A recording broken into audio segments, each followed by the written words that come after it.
আসসালামু আলাইকুম। Real village cooking চ্যানেলে সবাইকে ওয়েলকাম জানাচ্ছি। আজকে একটা নতুন পর্ব নিয়ে হাজির হলাম। না আটা না ময়দা, একটা আলু দিয়ে আমি আজকে ব্রেকফাস্ট রেসিপি বানিয়ে দেখাবো। তাহলে চলুন শুরু করা যাক।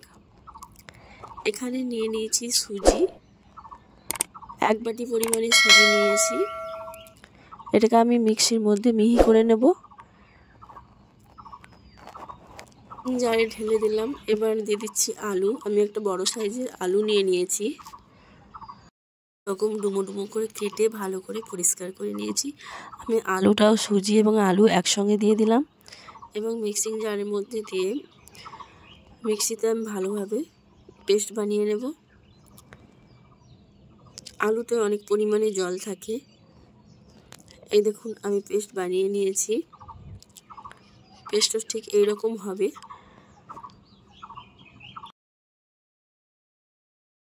আমি একটা কড়াই চাপিয়ে দিলাম।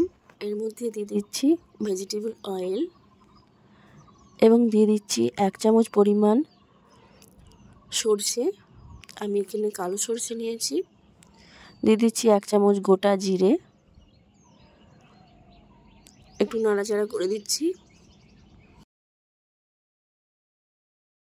একটা ছোট সাইজের পেঁয়াজ কুচি করে দিয়ে দিলাম। পেঁয়াজ এবং সরষের সঙ্গে ভালোভাবে একটু নাড়াচাড়া করে নেব। খুব বেশি লাল করে ভাজবো না, হালকা একটু ভেজে নেব।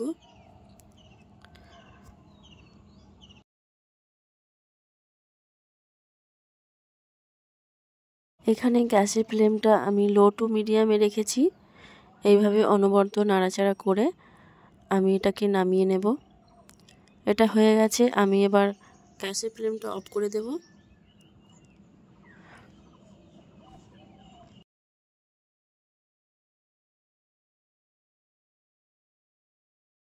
সুজির পেস্টটা বানিয়ে রেখেছি, সেটা নিয়ে নিচ্ছি। একটা মিক্সিং বোল নিয়ে নিচ্ছি।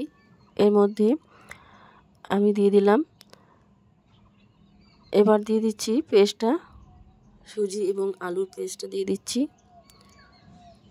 দিয়ে দিচ্ছি লবণ। লবণটা আপনার টেস্ট অনুযায়ী দেবেন।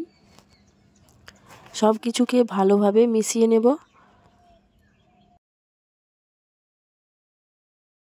ব্যাটারটা ঠিক এইরকম হবে ঘনত্বটা। এবার এখানে দিয়ে দেবো আমি চিনি। 1 চামচ পরিমাণ চিনি দিয়ে দিচ্ছি। দিয়ে দিচ্ছি গাজর কুচি এবং দিয়ে দেবো ধনেপাতা কুচি। সব কিছুকে ভালোভাবে মিশিয়ে নেব। ভালোভাবে মিশিয়ে নিতে হবে।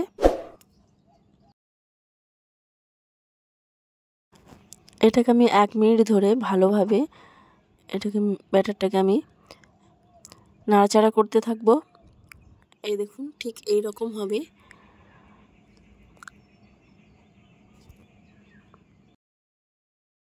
দিয়ে দিচ্ছি কাঁচা লঙ্কা কুচি। একটা কাঁচা লঙ্কা আমি কুচি করে নিয়েছি। দিয়ে দিচ্ছি বেকিং পাউডার। আমি এখানে বেকিং পাউডার দিয়েছি, বেকিং সোডা না। বেকিং পাউডার দিয়ে আবারও ভালোভাবে মিশিয়ে নিচ্ছি। বেকিং পাউডার দিয়ে বেশিক্ষণ রাখা যাবে না। এবার এখানে দিয়ে দেব ভেজিটেবল অয়েল। 1 চামচ পরিমাণ দিয়ে দিচ্ছি। অয়েল দিয়ে আবারও ভালোভাবে মিশিয়ে নেব। ব্যাটারের ঘনত্বটা দেখতে পাচ্ছেন, এইরকম হবে। এবার একটা ফ্রাই প্যান নিয়ে নিচ্ছি। এইরকম ছোট্ট সাইজের একটা ফ্রাই প্যান নিয়ে নিয়েছি। দিয়ে দিচ্ছি ভেজিটেবল অয়েল।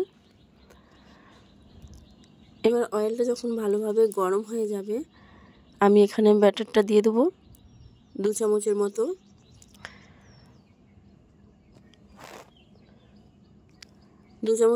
ব্যাটার দিয়ে দিচ্ছি। দিয়ে গ্যাসের ফ্লেমটা লো টু মিডিয়ামে রাখতে হবে। বেশি হাই ফ্লেমে করা যাবে না, কারণ তলায় পুড়ে যেতে পারে। এখানে যখন দেখবেন ধারগুলো এরকম হয়েছে, এরকম বুদবুদের মতো হয়ে আসবে, বুঝতে পারবেন যে তলাটা হয়ে গেছে। লালচে কালার চলে আসবে। আমি এখানে উল্টে দিলাম। আবারও ঠিক একইভাবে এক সাইডটা হয়ে গেলে এইভাবে একটু নাড়া দিয়ে দিতে হবে।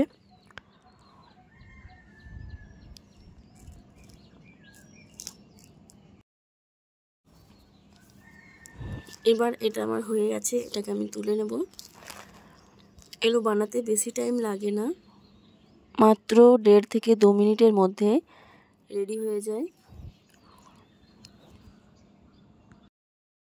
এই দেখুন কত সুন্দর একটা কালার এসেছে। এইভাবে করে দু সাইড একইভাবে কালার আসবে। এবার আমি এটাকে ঢেলে নিচ্ছি।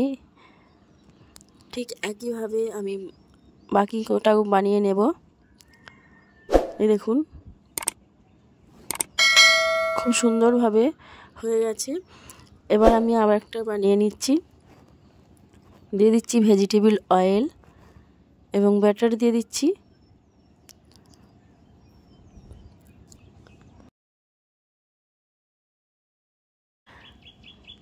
এক মিনিটের মধ্যে এক সাইডটা হয়ে যাবে।